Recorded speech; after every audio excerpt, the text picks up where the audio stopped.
Bismillahirrahmanirrahim. Assalamualaikum warahmatullahi wabarakatuh. Alhamdulillahi rabbil alamin wa bihi nasta'inu ala umuri dunya waddin. Wassalatu wassalamu ala asrafil anbiya'i wal mursalin nabiyyina Muhammad wa ala alihi wa sahbihi wa sallim wa barik ajma'in. Qala Allah ta'ala fi kitabihil karim, A'udzu billahi minasyaitonir rajim. Bismillahirrahmanirrahim. Laqad kana lakum fi Rasulillahi uswatun hasanatun liman kana yarjullaha wal yawmal akhir wa dzakarallaha katsira. Walamma ra'al mu'minuna al-ahzaba qalu hadha ma wa'adana Allah wa rasuluhu wa sadaqallahu wa rasuluhu wa ma zadahum illa imanan wa taslima. Sadaqallahul adzim. Jamaah IKD yang dirahmati oleh Allah Subhanahu wa ta'ala, sebagian besar mungkin masyarakat kota Kediri atau Kabupaten Kediri tidak menyadari bahwa putra terbaik Kediri menjadi orang yang sangat dikenal dunia sekarang. Beliau adalah Profesor Dr. Insinyur Khairul Anwar, yang kalau Bapak Ibu sekalian melihat iklannya XL, Telkomsel dan segala macam, yang teknologinya sekarang sudah berubah dari 3G atau 3G menjadi 4G atau 4G, otaknya itu adalah Profesor Dr. Khairul Anwar itu, hadirin sekalian. Namanya mungkin dikenal, tetapi tidak banyak orang tahu bahwa anak muda kelahiran tahun 78 ini adalah seorang anak muda muslim yang berprestasi, dan oleh karenanya dunia menghargainya, dan siapapun akan selalu menghargai orang yang berprestasi. Tema inilah yang ingin saya angkat, yang sesungguhnya merupakan bagian dari buku yang baru saja selesaikan, buku yang ke-12, hadirin sekalian.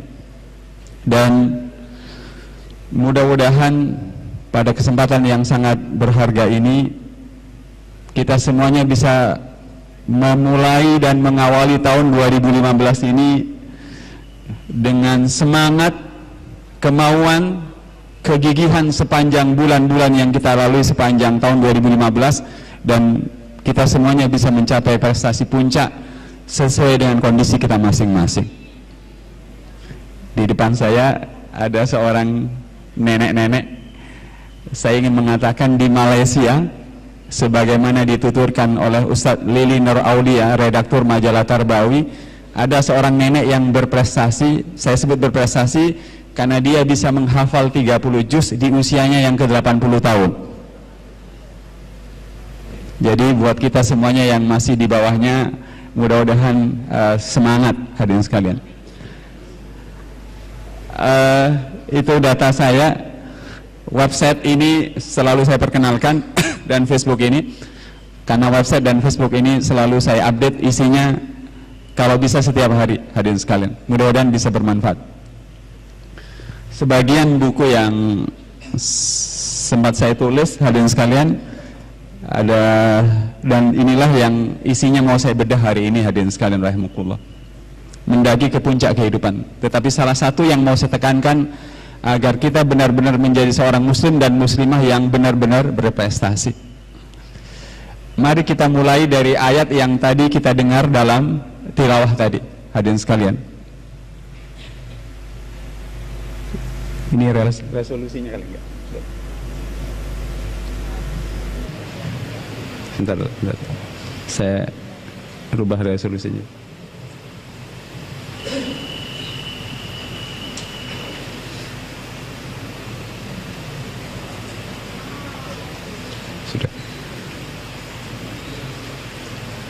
Nah, hadirin sekalian rahimakumullah, ayat yang tadi kita dengar bersama, kalau jamaah sekalian pegang mushaf, silahkan mohon dibuka, karena saya ingin mengajak jamaah sekalian merenungkan sesuatu yang barangkali jarang kita pikirkan.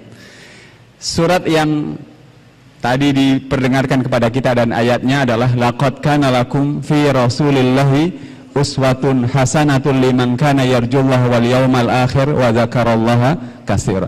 Itu surat 33 ayat 21. Terjemahannya adalah, sungguh telah ada pada diri Rasulullah suri tauladan bagi orang-orang yang berharap kepada Allah dan hari akhir dan berzikir kepada Allah sebanyak-banyaknya. Hadirin sekalian, satu ayat sebelum ayat ke-21 itu, satu ayat sebelum ayat 21 atau dua ayat sebelum ayat 21 terus ke atas, kurang lebih 5 ayat, itu semuanya berkisah tentang perjuangan Rasulullah mempertahankan kota Madinah. Hadirin sekalian, sekali lagi, ayat yang artinya sungguh telah ada pada diri Rasulullah SAW suri tauladan 1-5 ayat sebelumnya, hadirin sekalian, itu cerita tentang perjuangan Rasulullah mempertahankan kota Madinah. Begitu. Jadi kalau disambung berarti kira-kira kalau mengikuti uraian ayat ini, bahwa kalau hendak meneladani, maka teladan itu adalah dalam perjuangan Rasulullah sallallahu alaihi wasallam. Satu ayat sesudah ayat laqad kana lakum fi Rasulillah tadi saya bacakan adalah bunyinya, walamma ra'al mu'minuna al-ahzaba. Tak kala orang-orang beriman melihat rombongan pasukan yang hendak mengepung dan menyerang Madinah, orang-orang beriman itu berkata, hada ma wa'adanallahu wa rasuluh. Inilah yang dijanjikan Allah dan Rasulnya. Jadi ayatnya juga ayat tentang perjuangan, hadirin sekalian. Dengan kata lain, secara khusus sebenarnya ayat ini secara khusus sebenarnya ceritanya adalah bahwa pada diri Nabi itu ada suri tauladan dalam berjuang dalam kehidupan, hadirin sekalian. Tetapi seringkali kita kadang-kadang jamaah sekalian menganggap tauladan itu, mohon maaf sekali lagi, hanya sempit soal jenggot saja kan, hadirin sekalian, soal baju koko saja kan, hadirin sekalian, kemudian soal A, B, C, D, dan tidak pernah diingatkan bahwa sebenarnya secara khusus, walaupun pesannya secara umum adalah, secara khusus di situ adalah soal Nabi berjuang mempertahankan kota Madinah, jamaah sekalian. Saya ingin mengajak jamaah sekalian melihat catatan yang unik ini, hadirin sekalian. Surat ke-33 ayat 21 tadi, surat 33 ayat 21 itu, hadirin sekalian, turunnya itu letaknya ada dalam surat Al-Ahzab, surat ke-33, dan surat itu adalah surat tentang perang Khandaq yang terjadi di tahun 627 Masehi. Hadirin sekalian, apa yang dilakukan oleh Rasulullah SAW, jamaah sekalian, beliau itu, hadirin sekalian, ini gambarnya yang membentang panjang itu, jamaah sekalian, adalah parit. Saya ingin menjelaskan jamaah sekalian, beliau itu mendengar kota Madinah akan dikepung oleh 10.000 pasukan. Lalu beliau, jamaah sekalian, melakukan strategi yang unik, jamaah sekalian. Apa itu? Beliau, hadirin sekalian, seperti yang saya tulis itu, menggali jurang atau parit sejauh berapa itu? 5.544 meter atau 5,5 kilo, jamaah sekalian. Kemudian jurang itu selebar 4,62 meter. Dari tempat saya berdiri ini, kalau 4,62 meter berarti kira-kira kalau ke samping kanan itu, hadirin sekalian, ke layar itu, hadirin sekalian, itu berarti kira-kira onta dan kuda tidak akan bisa melompatinya, hadirin sekalian, apalagi manusia. Yang menakjubkan, dalamnya juga 3,234 meter, 3,2 meter, hadirin sekalian. Saya ingin menggugah jamaah sekalian di bagian ini. Beliau menyelesaikan pembuatan jurang itu seperti yang tertulis di bawah, selesai dalam waktu 9 sampai 10 hari. Hadirin kebayang tidak? Di tempat kita ini, di jalan raya itu, hadirin sekalian, jalan raya itu anggap saja lebarnya 4 meter, jamaah sekalian, digali sejauh 5,5 kilo, selebar 4 meter, sedalam 3 meter, dan selesai dalam waktu 10 hari, hadirin sekalian. Nah, jamaah sekalian, ayat tentang laqad kana lakum fi Rasulillahi itu sungguh telah ada pada diri Rasulullah SAW itu suri tauladan yang baik. Jadi secara khusus, sekali lagi secara khusus, ayat ini cerita tentang bagaimana Nabi berikhtiar, berjuang mempertahankan kota Madinah, jamaah sekalian. Jamaah sekalian, jenengan silahkan periksa surat 33 ayat 9, 10 dan 11. Ayat itu berbunyi, A'udzubillahi minasyaitonirrajim, bismillahirrahmanirrahim. Ya ayyuhalladzina amanu dzkuru nikmatallahi 'alaikum. Wahai orang-orang beriman, ingatlah nikmat Allah kepada kalian. Apa itu? Idja'atkum junudun. Ketika datang kepada kalian pasukan lawan itu. Fa'arsalna 'alaihim rihaw, dan kemudian Allah mengirimkan badai dan angin. Wa junudan lam tarauha, dan tentara yang tidak terlihat. Saya mau sampaikan begini. Kapan musuh datang, kapan badai datang, dan kapan malaikat itu datang. Jadi musuhnya tadi sudah saya ceritakan hadirin sekalian. Musuhnya datang 10.000, lalu agar 10.000 itu tidak masuk ke kota Madinah, Nabi melindungi Madinah dengan jurang yang sedemikian luasnya itu. 5,5 kilo, selebar 4 meter dan sedalam 3 meter. Percuma kalau orang mau turun 3 meter ya pasti kerepotan hadirin sekalian. Dan itu selesai dalam waktu 10 hari. Apakah terjadi perang? Tidak sampai terjadi perang. Nabi berjaga-jaga di jurang itu sebulan lamanya, jamaah sekalian. Sebulan lamanya. Dan musuh itu karena sudah frustasi sebulan lamanya tidak bisa masuk, hadirin sekalian, akhirnya oleh Allah Subhanahu wa taala Allah mengirimkan badai atau angin dahsyat, di mana tenda-tenda musuh itu disapu, dihancur, dan diluluh lantakan oleh sapuan badai yang sangat dahsyat. Saya mau mengatakan jamaah sekalian, jadi Nabi itu menggali jurang terlebih dahulu, bertahan berjuang sampai sebulan, baru Allah mengirimkan bantuannya berupa angin yang sangat dahsyat. Jenengan loh tidak banyak berdoa, tidak banyak ikhtiar, minta dikirim angin yang sangat dahsyat. Aneh kan hadirin sekalian? Begitu. Mudah-mudahan cerita ini bisa disadari oleh kita hadirin sekalian, bahwa begitulah Rasulullah SAW mengajarkan prestasi dalam kehidupan kita, jamaah sekalian. Saya mulai merenung sekarang, makanya masalah kita tidak selesai-selesai hadirin. Melihat cara Nabi berjuang, bekerja dan berikhtiar sudah sedemikian luar biasa. Iya kan? Hadirin sekalian, mari kita lanjutkan. Hadirin rahimakumullah, ini adalah perang Uhud hadirin sekalian. Saya tidak ingin memutar filmnya seluruhnya, jamaah sekalian. Ini potongan film, jamaah sekalian. Tetapi saya ingin mengatakan jamaah sekalian, perang Uhud itu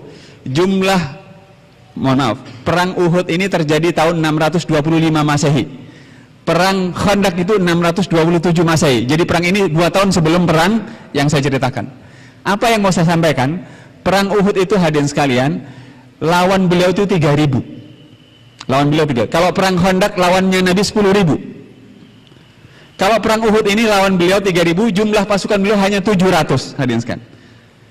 Tapi walaupun 700 hadirin sekalian, beliau berusaha mengatur strategi dengan cara, kita lihat strateginya seperti ini hadirin sekalian. Satu film kita cek, kita saksikan hadirin sekalian. Beliau hadirin sekalian menempatkan pasukan sebanyak 50, nanti akan kelihatan di film ini hadirin sekalian, untuk menjaga pertahanan lawan. Jadi dari saya berdiri ini hadirin sekalian, dari saya berdiri ini pasukan pelindungnya 50 di belakang kiri saya hadirin sekalian, nanti kelihatan. Dan Rasulullah SAW berpesan kepada para sahabat yang berada di atas bukit, ini dia hadirin sekalian. Nah ini dia yang saya maksud. Tadi pasukannya berapa? 700. Di depan beliau, dari saya berdiri ini, di sana itu 3.000 lawan. Agar tidak kalah, karena di depannya 3.000, di sebelah kirinya, di sebelah kiri saya ini ada bukit Uhud hadirin sekalian. Beliau menempatkan di belakang saya ini 50 pasukan pemanah. Beliau bilang, kalian lindungi kami yang akan berperang melawan 3.000 itu. Kalau kalian melihat kami memenangkan peperangan, kalian jangan turun dari bukit itu. Begitu juga kalau kalian melihat kami kalah dalam peperangan, kalian tidak boleh turun. Tetaplah berdiri di atas bukit itu. Apa yang terjadi hadirin sekalian? Yang terjadi adalah ketika kaum muslimin itu menang, hadirin sekalian, menang perang, hadirin sekalian, orang-orang ini hadirin sekalian tiba-tiba turun dari gunung. Kenapa turun? Karena pasukan lawan itu berjatuhan barang-barang berharganya hadirin sekalian. Lalu mereka berebut, sahabat ini berebut untuk mengambil barang-barang berharga itu. Itu yang dilarang oleh Rasulullah SAW. Sejak pasukan ini kemudian turun, hadirin sekalian, terjadilah kengerian yang tidak bisa dihindari. Yang tadinya menang tiba-tiba berbalik menjadi kalah, hadirin sekalian. Coba kita lihat, hadirin sekalian, catatannya yang unik, hadirin sekalian. Inilah ketika terjadi perang di awal itu, hadirin sekalian. Ini ketika 700 kaum muslimin, hadirin sekalian, berhasil mengalahkan 3.000 itu, hadirin sekalian. Pasukan lawan kocar-kacir dan barang-barang perhiasan lawan itu banyak yang berjatuhan. Nah, karena banyak berjatuhan, kaum muslimin yang jumlahnya 50 itu tertarik untuk turun gunung, hadirin sekalian, padahal itu tidak boleh. Ini yang kemudian turun, hadirin sekalian. Coba kita lihat di film ini, hadirin sekalian. Mereka turun gunung dan hanya menyisakan 2 orang, tidak banyak, hadirin sekalian. Turun seperti itu, hadirin sekalian. Dan kemudian pasukan lawan menyerangnya dari belakang, hadirin sekalian. Itu seperti itu. Saya ingin mengatakan ini di zaman Rasul, sahabat tidak disiplin. Sekali lagi, ini di zaman Rasul dan sahabat tidak disiplin. Sekarang kita bukan di zaman Rasul dan kita juga tidak disiplin. Apa yang terjadi? Kalau di zaman Rasul ketidakdisiplinan itu berbuah kekalahan dari kemenangan, sama juga di zaman kita setiap siapapun yang tidak disiplin akan juga berbuah kekalahan. Kita lihat apa yang terjadi, hadirin sekalian. Inilah kejadiannya yang mengerikan itu, hadirin sekalian. Apa yang bisa dilakukan oleh sedikit orang yang masih ada di atas bukit itu, yang hanya tinggal 2 orang itu, lalu dari belakang kaum muslim itu diserang habis-habisan, hadirin sekalian. Coba kita lihat di film ini, berapa orang itu ada di atas bukit, hanya segelintir, 2, 3, sampai 5 orang, tidak banyak. Dan inilah kemudian yang membuat kaum muslimin mengalami langsung bahwa ketidakdisiplinan, ketidakteraturan itu mengerikan dampaknya, hadirin sekalian. Coba kita lihat, hadirin sekalian, mereka yang tidak tadinya menang walaupun jumlahnya 700 mengalahkan 3.000, tetapi karena tidak disiplin, mereka menjadi korban ketidakdisiplinan yang luar biasa itu. Dan inilah kekalahan pertama yang dirasakan Nabi, dan Nabi juga rahangnya terkena lemparan tombak, hadirin, dan panah, hadirin sekalian. Saya ingin mengatakan pelajarannya adalah dari perang Uhud ada seperti itu, hadirin sekalian. Pelajarannya adalah, sebelum kita bahas tentang prestasi, adalah 1, komitmen. Siapapun yang tidak berkomitmen, memegang janji, disiplin, tidak peduli itu Nabi, tidak peduli sahabat, dikalahkan oleh Allah Subhanahu wa ta'ala. Jenengan dan saya sholat tahajud, puasa, baca Quran, tetapi sehari-hari janji dagang, janji bisnis tidak komitmen, tidak akan berhasil itu bisnis, hadirin sekalian. Saya kuliah S1, S2, S3, hadirin sekalian, sholat malam dan segala macam, tetapi saya tidak komitmen tepat waktu datang kuliah, tidak komitmen tepat waktu menulis skripsi, kemudian disertasi dan segala macam, tidak akan berhasil, hadirin sekalian. Yang kedua adalah kontrol diri, hadirin sekalian. Kita lihat kan, akibat tidak bisa mengontrol diri, mereka turun dari gunung dan kemudian terjadilah bencana yang mengerikan. Sekarang, hadirin sekalian, semalam saya nginep di Hotel Lotus, hadirin sekalian, saya cek di dalam kamar itu ada 22 daftar televisi, hadirin sekalian. Hadirin sekalian, pengajiannya hanya ada 1, ada 22 channel televisi yang menghibur orang, dan itu membuat orang kehilangan kontrol dirinya, hadirin sekalian. Bagaimana kita bisa berharap anak-anak muda itu memiliki kontrol diri yang baik kalau yang mengajak ke masjid cuma 1, 2, 3, sementara yang mengajak hiburan jumlahnya 22, 50, 100 dan segala macam. Itu tantangan buat kita, jamaah sekalian. Jadi mohon maaf kalau kita berharap Kediri ini berubah menjadi religius hanya dari pengajian seperti ini, tidak mungkin, hadirin sekalian. Kenapa? Jumlah yang digunakan untuk menarik anak-anak muda, generasi muda dan kita untuk kehilangan kontrol dirinya karena suka pada hiburan jauh lebih banyak, iya kan, hadirin sekalian? Dan kita tidak akan mungkin bisa merubah Kediri menjadi kota yang lebih religius, hadirin sekalian. Yang berikutnya disiplin. Siapapun yang tidak disiplin, hadirin sekalian, mengerikan dampaknya. Sekali lagi, mengerikan dampaknya. Jamaah sekalian yang dirahmati oleh Allah Subhanahu wa ta'ala, kita selalu mengatakan Islam itu tinggi dan tidak akan ada yang bisa mengalahkan ketinggian. Itu Islamnya, bukan orang Islamnya. Orang Islamnya harus disiplin, punya kontrol diri, dan mau diatur dalam kehidupan sehari-hari. Hadirin, saya lanjutkan. Fakta sejarah kemudian menunjukkan, pertama, di surat ke-12 ayat ke-20 kita menemukan fakta sejarah ini. Selama kita tidak punya apa-apa, maka kita dihargai dengan sangat murah. Itu Yusuf, masih ingat kisah Nabi Yusuf hadirin sekalian?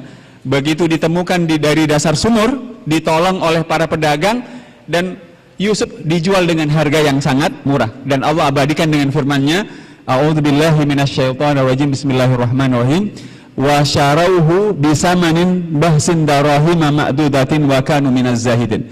Mereka itu menjual belikan Yusuf dengan harga yang murah karena menurut mereka Yusuf itu tidak ada harganya. Saya, hadirin sekalian, kemudian jenengan semuanya, kalau tidak punya ilmu, tidak punya keahlian, tidak punya akhlak, tidak segala macam, tidak akan dihargai orang, hadirin sekalian. Walaupun titel kita presiden, kemudian gubernur, menteri, ketua RW, ayah, ibu, tidak akan dihargai kalau kita tidak punya apa-apa, hadirin sekalian. Hadirin yang dirahmati oleh Allah Subhanahu wa taala. Yang kedua, di surat ke-12 ayat 22, ternyata yang kemudian mengubah titik balik kehidupannya Yusuf alaihissalam adalah ilmu dan kekuasaan yang dijalankan dengan sebaik-baiknya itu, hadirin sekalian. Hanya apabila kita benar-benar berilmu, berkarakter, dan kemudian kekuasaan itu didayagunakan dengan sebaik-baiknya jamaah sekalian, maka kemudian kita mendapatkan kemudahan untuk bisa berprestasi di tengah-tengah kehidupan ini jamaah sekalian. Hadirin rahimakumullah, saya setelah ceritanya sedikit jamaah sekalian rahimakumullah. Kalau ibu-ibu dan bapak pernah nonton dan pernah membaca 99 Cahaya Eropa, itu novel dan film, hadirin sekalian. Rangga dan Hanung itu suatu saat di Austria makan di sebuah restoran. Begitu selesai makan, dia mau bayar ke kasirnya.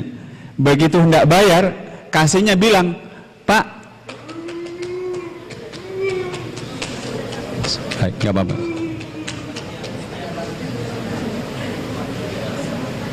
Ya, gak apa-apa. Gak apa-apa, monggo hadirin sekalian. Hadirin sekalian, kita lanjutkan. Mudah-mudahan segera diberikan kesembuhan oleh Allah. Baik, kita lanjutkan dulu, gak apa-apa.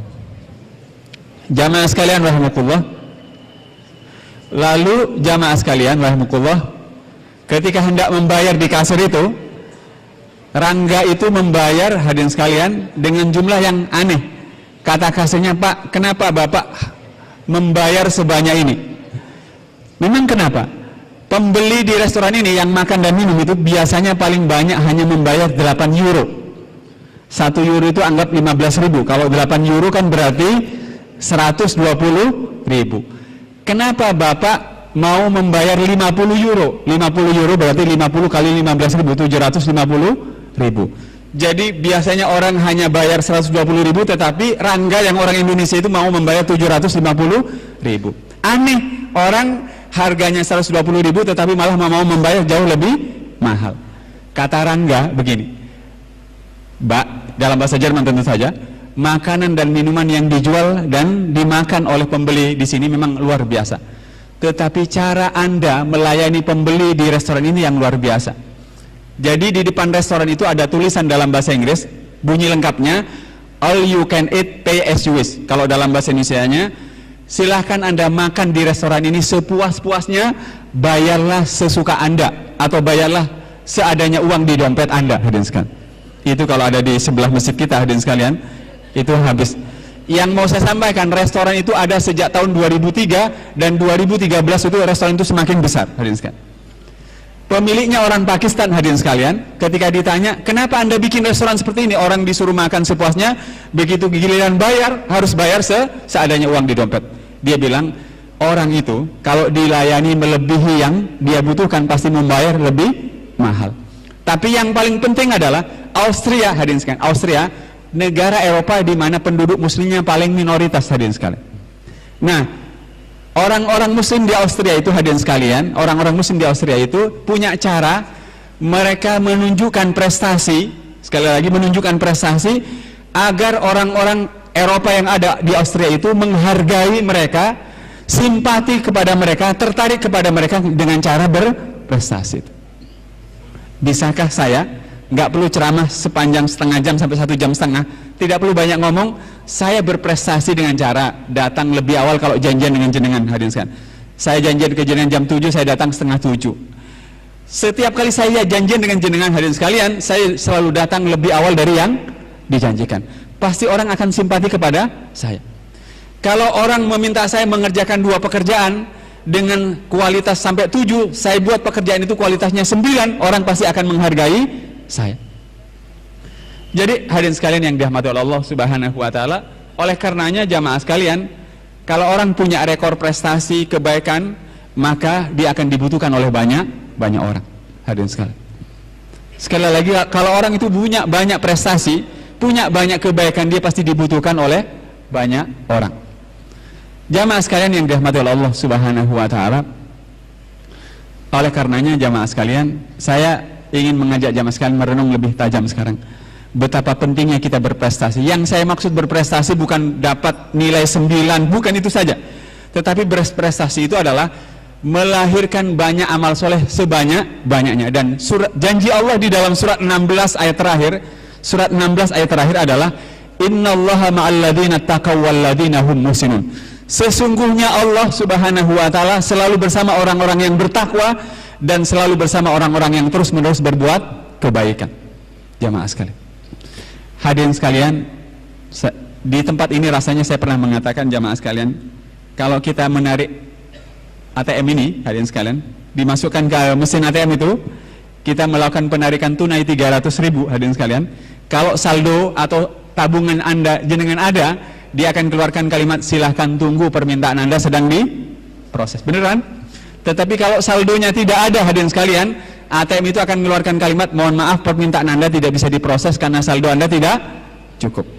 Kalau jenengan berdoa kepada Allah, ya Allah angkatlah derajat saya, sukseskan saya, kok tidak dikabul-kabulkan oleh Allah Subhanahu wa taala, mirip-mirip ATM karena saldo amal soleh jenengan tidak cukup.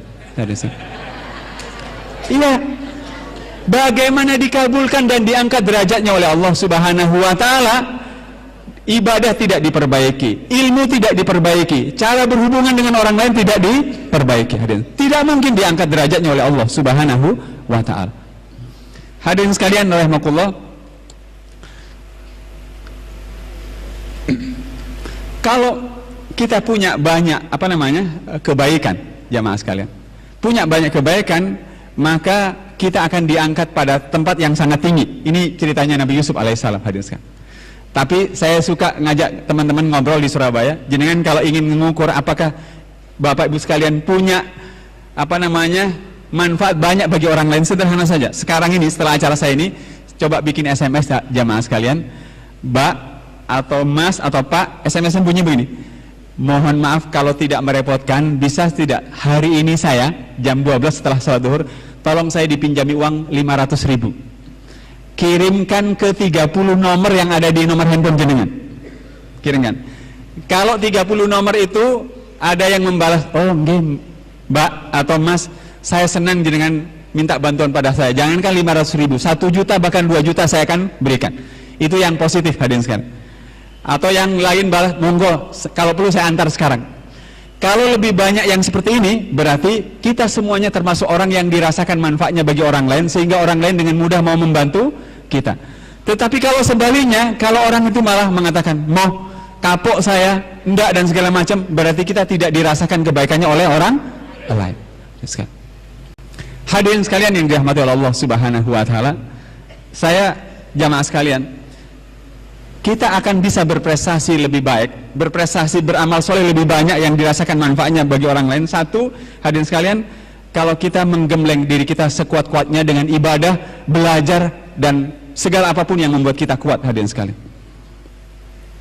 Jamaah sekalian yang dirahmati oleh Allah Subhanahu wa taala, Rasulullah SAW itu jamaah sekalian bisa membuat orang yang tadinya mencaci maki, bahkan mengatakan jangan ikut Muhammad, itu berbalik menjadi orang yang mengikuti Muhammad. Kejadiannya kita sudah sering mendengarnya. Ada seorang pengemis yang setiap pagi kalau ada orang lewat di depan dia selalu mengatakan hati-hati kalian. Dan pengemis itu buta dan Yahudi lagi. Hati-hati kalian jangan sampai terpengaruh oleh Muhammad. Tetapi pengemis buta ini setiap pagi oleh Nabi kita diantari makanan dan kemudian disuapkan. Suatu saat Nabi meninggal, yang menggantikannya Abu Bakar. Lalu kemudian Ketika Abu Bakar menyuapkan, mengantarkan makanan, Yahudi tahu, kamu bukan laki-laki yang kemarin kan? Kok bisa tahu kamu? Laki-laki yang kemarin itu biasanya mengantarkan makanan dan menyuapkan kepada saya. Mana laki-laki yang kemarin itu? Kata Abu Bakar, laki-laki yang kemarin sudah meninggal. Dan laki-laki itu adalah Muhammad. Rupanya Nabi setiap mengantar makanan tidak cerita kalau dirinya adalah Muhammad. Saya mau mengatakan begini, bukan ceritanya yang sudah sering kita dengar. Bisa tidak kita itu melakukan sesuatu dengan kemampuan pengorbanan yang sangat tinggi, kalau orang tidak kuat ruhnya, tidak kuat niatnya, tidak kuat mentalnya, kecuali dengan kuat ibadahnya kepada Allah Subhanahu wa ta'ala. Jadi kalau kita mau berprestasi dalam ibadah, prestasi dalam pekerjaan, prestasi dalam pergaulan sosial, prestasi di mana saja, orang harus punya ikatan rohani yang kuat kepada Allah dengan ibadahnya kepada Allah. Kenapa? Melalui ikatan rohani yang kuat dengan ibadahnya kepada Allah sekuat-kuatnya, hadirin sekalian, pikirannya kuat, rohaninya kuat, jiwanya kuat, perasaannya kuat, sehingga dia bisa berkorban sekuat tenaga, jamaah sekalian. Hadirin yang dirahmati oleh Allah Subhanahu wa ta'ala, kalau saya balik, saya berani bertaruh, anak-anak kita yang ibadahnya jelek, biasanya semangatnya jelek, motivasinya jelek, keyakinannya jelek, dan segala macam.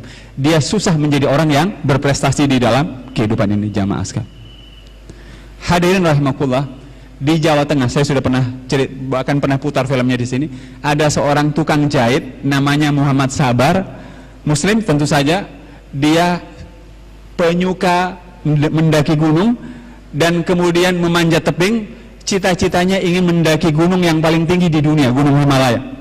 Tetapi belum kesampaian, dia naik kereta api ke Jawa Barat, terjatuh dari kereta api, kakinya terlindas kereta api, hadirin sekalian, dan diamputasi, tinggal satu kakinya.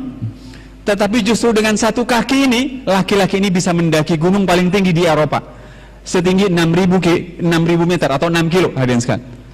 Bagaimana bisa dia mendaki ke situ, hadirin sekalian, padahal kakinya tinggal satu? Dia berlatih setiap harinya naik sepeda 25-30 km per hari, hadirin sekalian. Siapa orang, jamaah sekalian, yang mau berlatih keras, belajar keras dan segala macam, biasanya orang yang rohaninya kuat, yang jiwanya kuat, dan kuatnya rohani dan jiwa yang kuat itu karena ibadah yang kuat dengan Allah Subhanahu wa ta'ala. Jamaah sekalian, kemarin kejadian Air Asia yang kemudian tenggelam itu, ada kurang lebih 10 orang, hadirin sekalian, yang selamat. Kenapa? Mereka ini terlambat datang karena mereka sholat subuh terlebih dahulu, hadirin sekalian. Begitu. Unik. Satu, saya ingin mengingatkan, kalau kita mau berprestasi dalam bab ibadah, berprestasi dalam berbakti pada ayah dan ibu kita, berprestasi dalam berbuat baik kepada tetangga kanan kiri kita, berprestasi di pekerjaan, di studi, di tengah-tengah pergaulan sosial, jadilah orang yang menggembleng diri kita sekuat-kuatnya dengan ibadah kepada Allah Subhanahu wa ta'ala. Di dalam surat ke-31 ayat 22, Allah menyebut, wa may yuslim wajhahu ilallahi wa huwa muhsinun faqad istamsaka bil urwatil wuthqa. Barang siapa yang memasrahkan dirinya kepada yang menciptakan kehidupan dan di atas kepasrahan itu mengisi hari-harinya dengan perbuatan baik, Allah menyebut dia telah berpegang pada tali yang sangat kuat, hadirin sekalian. Dan kalau sudah kuat, dia bisa kuat bekerja, kuat beribadah, kuat belajar dan segala macam, jamaah sekalian. Hadirin yang kedua, jadilah seorang muslim yang memiliki kemampuan bersaing. Coba renungkan sederhana. Kita kan sering membaca wa min syarri hasidin yahasad. Iya kan? Itu kan artinya, ya Allah, aku berlindung dari orang yang dengki. Kalau ada orang dengki di sebelah kanan saya, dia pintar, dia jago berkelahi, kaya, berarti saya kalau minta dilindungi oleh Allah dari orang yang seperti ini, hadirin sekalian, apakah cukup hanya berdoa? Tidak cukup. Berarti saya harus bisa sekaya dia, harus sepintar dia, sekuat dia. Berarti, hadirin sekalian, kalau kita mau jadi orang yang baik dan berprestasi, bersiap-siaplah menjadi orang yang siap bersaing di tengah-tengah kehidupan. Kalau pernah mendengar ayat fastabiqul khairat, bersainglah, berlomba-lombalah dalam kebaikan. Orang muslim itu harus menjadi orang yang mau bersaing di tengah-tengah kehidupan. Saya berikan contoh yang nyata. Suatu saat kaum muslimin dibuat pusing, dibuat jengkel oleh ulah Yahudi di kota Madinah. Kenapa? Seorang Yahudi menguasai sumur, hadirin sekalian, Dan sumur itu airnya dijual dengan harga yang mahal kepada penduduk Madinah yang kebanyakan Muslim. Lalu Rasulullah SAW mengatakan, ketika sahabatnya berkumpul, siapakah di antara kalian yang mau membeli sumur itu, membeli sumur yang dimiliki Yahudi itu, dan airnya kalian serahkan kepada kaum muslimin secara gratis. Lalu Utsman maju, saya ya Rasul. Utsman kemudian mendatangi Yahudi itu, jamaah sekalian, dan menawar sumur itu untuk dibeli menjadi miliknya. Tapi Yahudi itu curang sekali. Saya hanya akan menjual sumur itu separuh, separuhnya milikmu, separuh milik saya. Maksudnya separuh itu, sehari itu sumur miliknya Utsman, sehari berikutnya miliknya ya Yahudi. Kurang ajar Yahudi itu, hadirin sekalian. Utsman tidak kehabisan akal. Baik, saya beli. Saya beli separuh, separuhnya milikmu. Jadi ketika besoknya sumur itu miliknya Utsman, dia panggil orang-orang Madinah, ambillah air kalian dari sumur ini gratis buat kalian. Tapi ngambillah kalian sampai cukup besok, karena besok itu sumur miliknya Yahudi, sehingga kalian tidak perlu beli untuk besok. Cukupkan air yang kalian ambil sebanyak-banyaknya, sehingga pada saat sumur itu miliknya Yahudi, kalian tidak perlu membeli air itu. Yahudi itu kemudian heran, keesokan harinya giliran dia memiliki sumur itu, tidak ada satupun yang mau membeli air itu. Dan akhirnya Yahudi itu menjual total sumurnya kepada Utsman. Saya ingin jenengan jamaah sekalian jadi pejabat, jadi insinyur, jadi guru yang punya daya saing yang tinggi. Saingan untuk berbuat kebaikan, banyak-banyakan berbuat kebaikan, besar-besaran berbuat kebaikan dimanapun posisi kita, agar kita disebut-sebut oleh Rasulullah SAW, sebaik-baik manusia adalah orang yang paling banyak manfaatnya bagi orang yang lain. Mau tukang becak, tukang parkir, guru, insinyur, pedagang pulsa, insinyur yang membangun BTS, pejabatkah, bupatikah, dan segala macam, gunakan bersaing untuk berbuat kebaikan. Hanya dengan cara itu kita akan dihargai oleh orang lain. Profesor Dr. Khairul Anwar itu, hadirin sekalian, dia di Jepang, dan kita tahu teknologi handphone itu yang majukan di Finlandia dengan Nokia dan segala macam. Dia dihargai orang, kenapa? Karena prestasinya. Jamaah sekalian yang dirahmati Allah Subhanahu wa taala, yang ketiga, kalau kita ingin bisa berprestasi, berusahalah memiliki kemampuan menyesuaikan diri agar bisa bekerja dengan cara kerja yang baru, adaptasi kerja yang tinggi, menyesuaikan dengan cara kerja yang baru. Maksud saya begini, saya ceramah ini hadirin sekalian, ada Radio Andika. Ceramah saya itu tidak perlu sehari, cukup setengah jam saja sudah bisa direkam dan dimasukkan ke YouTube, ke televisi, dan segala macam.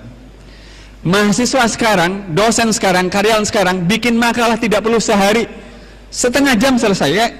Ya kan, hadirin, kenapa? Ada benda yang bernama handphone. Beda dengan 10 tahun, 20 tahun yang lalu. Kalau ingin menjadi muslim yang baik, hadirin sekalian, muslim yang baik itu harus bisa menyesuaikan diri dengan irama kerja yang semakin cepat dan semakin luar biasa. Itu contohnya. Nabi menyelesaikan jurang berapa lama tadi, hadirin sekalian? Cuma 10 hari. Makanya lawannya tidak bisa mengalahkan beliau. Saya mau sampaikan hadirin sekalian, ada perang pertama Nabi, namanya perang Badar. Perang Badar. Kalau pernah mendengar salawat Badar, ada perang Badar. Perang Badar itu terjadi di tanggal 17 Ramadan, hari Jumat. Nabi itu berangkat ke lokasi perang itu tanggal 2 Ramadan, hadirin. Berarti berapa hari sebelum perang itu? Kalau perangnya terjadi tanggal 17 Ramadan, Nabi berangkat tanggal 2 Ramadan, berarti 15 hari. Dan beliau sampai di lembah Badar itu tanggal 16-nya, karena memang jauh itu. Lawannya itu baru sampai tanggal 17 pagi, hadirin sekalian. Jadi beliau mendahului lawannya. Kenapa? Di samping jumlahnya cuma 313, lawannya 1000, bisa dibayangkan. Lawannya jauh lebih banyak, datang terlambat, bisa dibayangkan, jamaah sekalian. Itu Rasulullah SAW. Saya minta kepada adik-adik yang sedang studi, bapak yang sedang bekerja di kantor, ibu-ibu yang sedang macam-macam, kalau ingin menjadi muslim yang dihargai oleh orang dalam bekerja, beramal, dan segala macam, bersiap-siaplah menyesuaikan diri dengan tuntutan zaman yang menuntut kecepatan, kualitas, dan segala macam. Hadirin sekalian.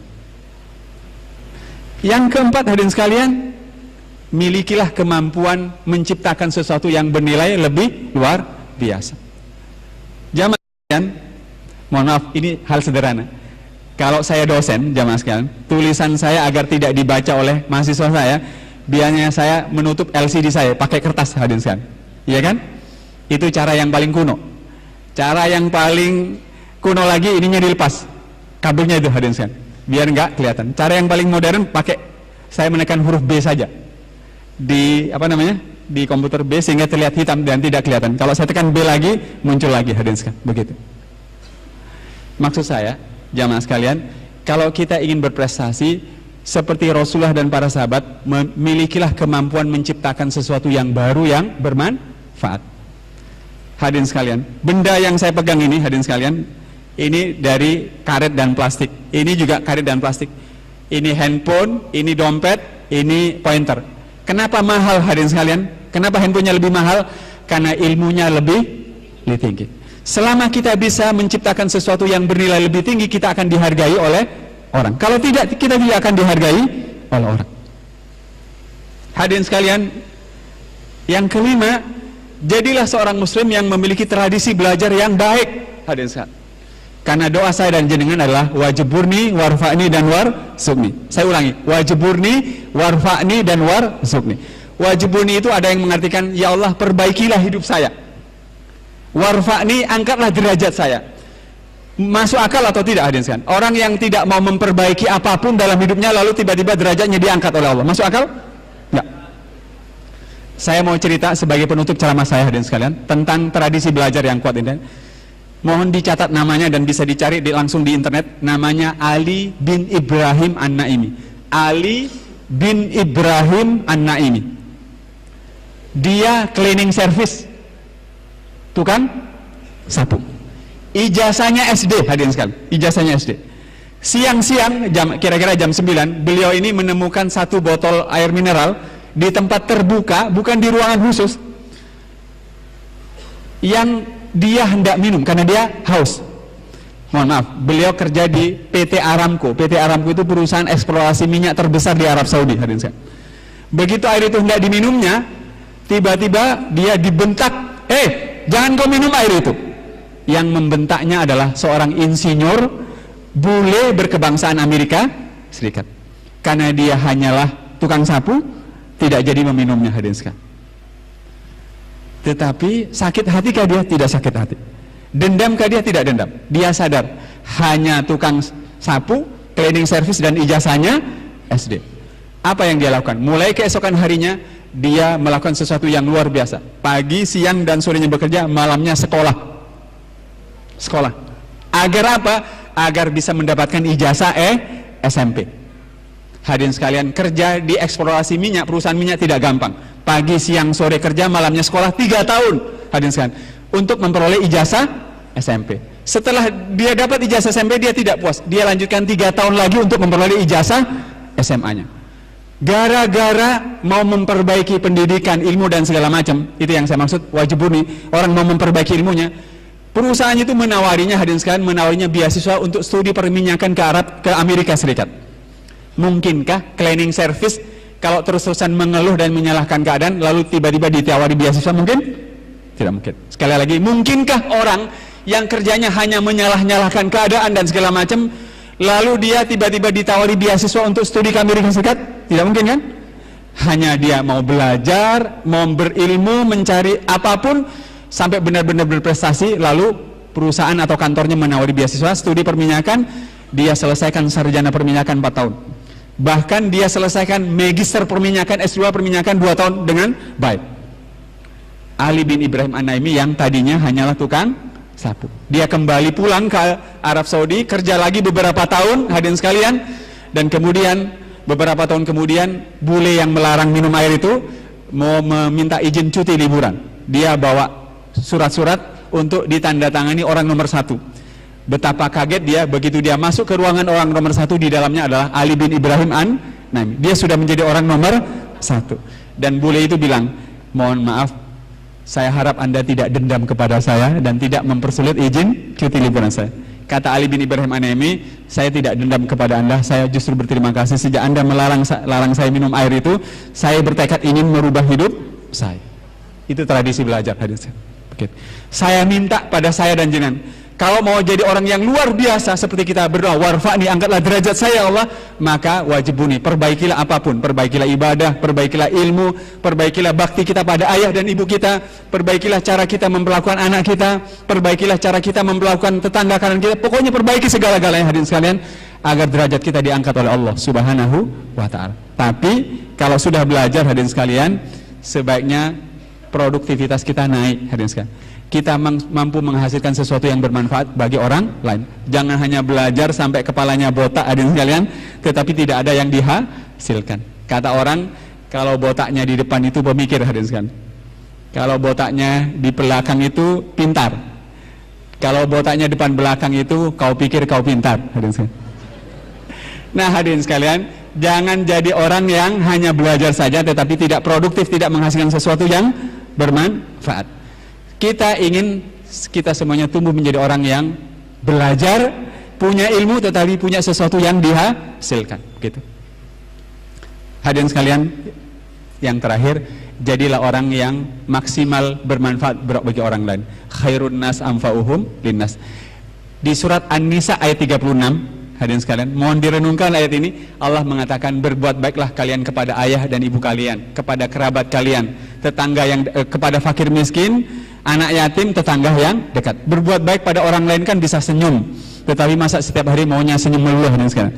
Berbuat baik pada orang lain kan bisa mengajarkan ilmu kan. Berbuat baik pada orang lain bisa menolong orang lain dengan A, B, C dan segala macam. Nah, niatkanlah hari-hari kita dalam 365 hari ke depan dan dalam hari-hari atau tahun-tahun selanjutnya untuk menjadi orang yang bisa berkontribusi, bermanfaat bagi kehidupan orang lain. Selama kita punya keinginan bermanfaat bagi orang lain dengan uang, dengan ilmu, dengan kekuasaan, kita tidak akan berhenti untuk terus menjadi orang yang lebih baik dari waktu ke waktu. Oleh karenanya Rasul mengatakan, al-mu'minul qawiyyu, mukmin yang kuat itu khairun wa ahabbu ilallah, lebih baik dan lebih dicintai oleh Allah daripada mukmin yang lemah. Lalu kemudian Rasul mengatakan, ikhris ala ma yanfa'uka, carilah apapun yang bermanfaat bagi kehidupan kalian. Sekali lagi, ikhris ala ma yanfa'uka, carilah apapun yang bermanfaat bagi kehidupan kalian, wala ta'jiz, jangan kalian lemah dalam kehidupan ini. Hadirin, mudah-mudahan bermanfaat apa yang saya sampaikan. Itu kira-kira sebagian isi buku yang saya tulis, dan sebenarnya isi ini bisa di-download di website ahmadarkom.com. Hadirin sekalian, mudah-mudahan di awal tahun 2015 ini kita semuanya berdedikasi untuk berprestasi lebih baik lagi dalam segala lapangan bidang kehidupan. Dan mudah-mudahan Allah meridhai doa kita ketika kita berdoa, Allahumma inna nas'aluka salamatan fid din wa afiyatan fil jasadi wa ziyadatan fil ilmi wa barakatan fil rizki wa taubatan qablal maut wa rahmatan indal maut wa maghfiratan ba'dal maut. Benar-benar dikabulkan. Karena doa itu kurang lebih terjemahnya, ya Allah, berilah saya keselamatan dalam agama ini, sehatkan badan saya, anugerahilah saya ilmu, berikan kepada kami rezekimu yang berkah, lalu berikan kami kesempatan memperbaiki hidup kami dengan bertaubat, ya Allah. Berikan rahmatmu pada saat malaikatmu datang memisahkan ruh dari jasad kami, dan anugerahkanlah maghfirahmu, ya Allah. Semoga doa ini dikabulkan oleh Allah Subhanahu wa ta'ala. Jamaah sekalian, itu saja yang bisa saya sampaikan. Mohon maaf hilaf dan kurangnya. Mari kita sempurnakan dengan berdoa bersama-sama. A'udzubillahi minasyaitonir rajim. Bismillahirrahmanirrahim. Hamda yuwafi ni'amahu wa yukafi mazida. Ya Rabbana lakal hamdu kama yanbaghi li jalali wajhika wa azimi sultanik. Allahumma salli ala Muhammad wa ala ali Muhammad. Allahumma inna nas'aluka salamatan fid din wa afiyatan fil jasadi wa ziyadatan fil ilmi wa barakatan fil rizki wa taubatan qablal maut wa rahmatan indal maut wa maghfiratan ba'dal maut. Ya Allah, berilah kami keselamatan di dalam menjalankan agamamu, menunaikan satu demi satu perintahmu, ya Allah. Oleh karenanya, sehatkan kami, ya Allah, agar kami sanggup beribadah kepada Engkau, ya Allah. Ajarkan dan anugerahkan kepada kami ilmu, ya Allah, tentang kebenaran agamamu, sehingga benarlah langkah pengabdian kami kepada Engkau, ya Allah. Karuniakan kepada kami rezekimu yang penuh berkah dan halal, ya Allah, sebagai sarana bagi kami mengabdikan hidup ini sepenuhnya kepada Engkau. Berilah kami kesempatan memperbaiki hidup kami, bertaubat sebelum datang ajal kematian kepada kami, ya Allah. Anugerahkanlah kepada kami rahmatmu, ya Allah, akhir kehidupan yang husnul khatimah, saat malaikatmu memisahkan ruh dari jasad kami, ya Allah. Karuniakan ampunanmu, maghfirahmu kepada kami, ya Allah, kepada ayah dan ibu kami tercinta, kepada segenap kaum muslimin yang masih ada bersama kami atau yang sudah menghadap kehadiratmu, ya Allah. Rabbana atina fid dunya hasanah wa fil akhirati hasanah wa qina adzabannar wa qina adzabannar. Subhana rabbika rabbil izzati amma yasifun wa salamun alal mursalin walhamdulillahi rabbil alamin.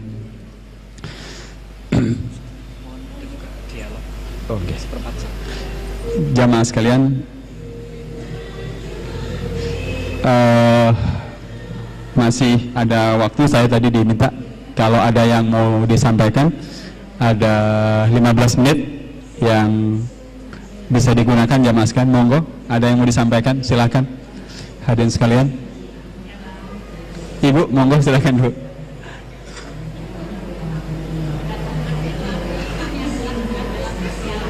Oke Bu, usia Ibu berapa? Oke.